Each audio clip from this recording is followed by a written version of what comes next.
उहा शख़्सियत जेका असांजे साम्हूं वेठल आहे, जॾहिं बि रेडियो जो नाम खजे ऐं सिंधी मीडिया जो, टीवीअ जो, KTN जो ऐं सुठनि कंपेयरनि जो नाम खजे त तॾहिं यकीनन उनजो नाम अॻियां ई अॻियां हूंदो आहे। लफ़्ज़ भली केॾा बि कोड़ा हुजनि, तिखा हुजनि, पर मां सम्झंदो आहियां जॾहिं नसीर जे ज़बान ते वेंदा आहिनि त उहे मिठा बणिजी वेंदा आहिनि ऐं उन सभिनी सां प्यारु करणु लॻंदा आहिनि। सो तव्हांजे भरपूर तारुनि में आउं गुज़ारिश कंदुसि हिन सेशन जे सदारत कंदड़ साईं नसीर मिर्ज़ा खे त उहो अचे ऐं तव्हां सां मुखातिब थिए ऐं उन खटनहार जो नाम बि अनाउंस करे। सो तव्हांजे भरपूर तारुनि में साईं नसीर मिर्ज़ा साहब।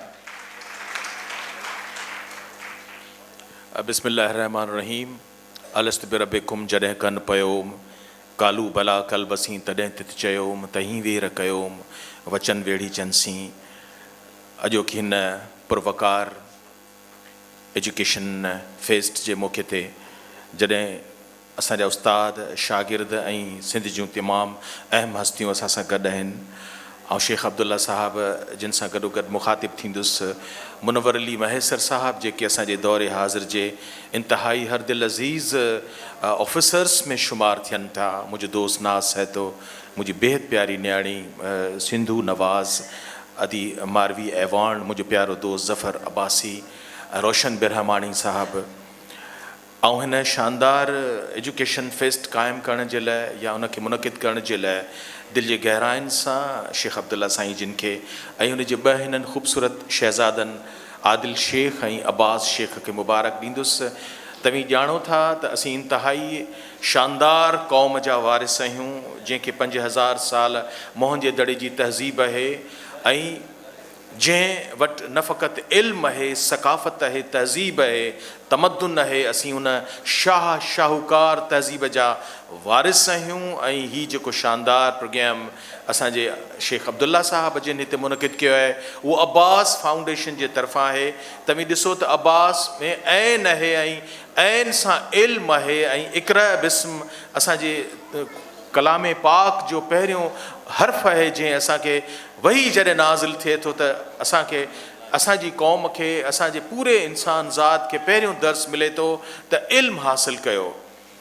असां अॼोकी हिन महफ़िल में आउं निहायत इख़्तिसार सां ॻाल्हाईंदुसि त आउं उन्हनि शागिर्दनि खे जी त तारीफ़ कंदुसि जिन परफॉर्म कयो, पर आउं उन्हनि उस्तादनि खे कीअं विसारियां जिन पंहिंजनि हिन शागिर्दनि खे तयारु कयो आहे ऐं शानदार परफॉर्मेंस जो मुज़ाहिरो कयो आहे।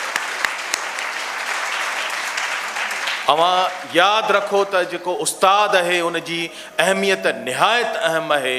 हज़रत अली अलैहिस्सलाम जिन खां पुछियो वियो त सुम्हण वक़्तु पेर कहिड़े तरफ़ हुजणु घुरिजनि, त हज़रत अली अलैहिस्सलाम जिन फरमायो त तव्हांजा सुम्हण वक़्तु पेर जेकॾहिं काबतुल्लाह जे तरफ़ आहिनि त भले हुजणु घुरिजनि, जेकॾहिं सुम्हण वक़्तु तव्हांजा पेर तव्हांजे माउ पीउ जे तरफ़ आहिनि त भले हुजणु घुरिजनि, पर ध्यानु रहे त जॾहिं अवीं सुम्हो त अव्हांजे पेरनि जो रुख़ तव्हांजे उस्ताद ॾांहुं कॾहिं बि न हुजणु घुरिजे, छो त अवीं उनजे पेरनि जी ख़ाक कयो।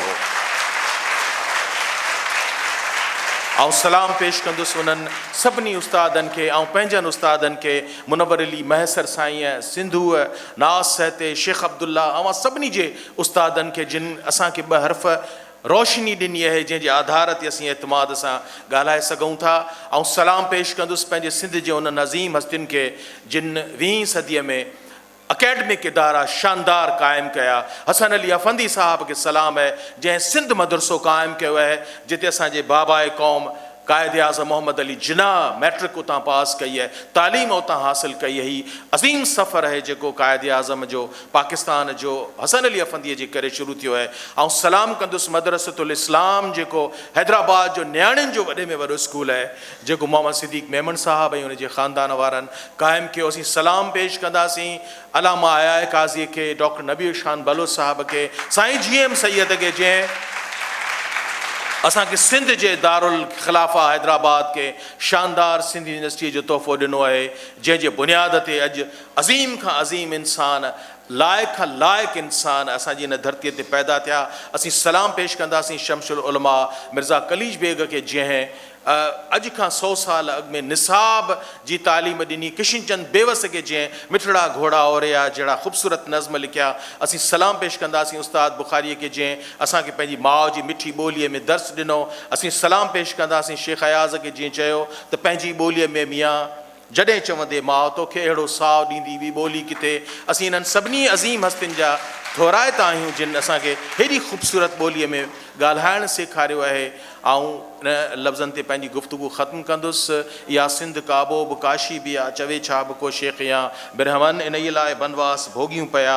इन सां असांजो अनोखो वचन ऐं कॾहिं सिंध जी सींध मेरी न थिए, कॾहिं ते मोड़ तंहिंजा न मुरझाइजनि। असीं हिकु दफ़ो ॿीहर शेख अब्दुल्ला साहिब जे हिन जेको शानदार इफ़्तिताही तक़रीब थी, जंहिंमें मुनवर अली मैसर साहिबु, नाज़ साहिबु, अदी मारवी, असांजो ज़फ़र अब्बासी साहिबु, नाज़ सहतो साहिबु शरीक रहिया।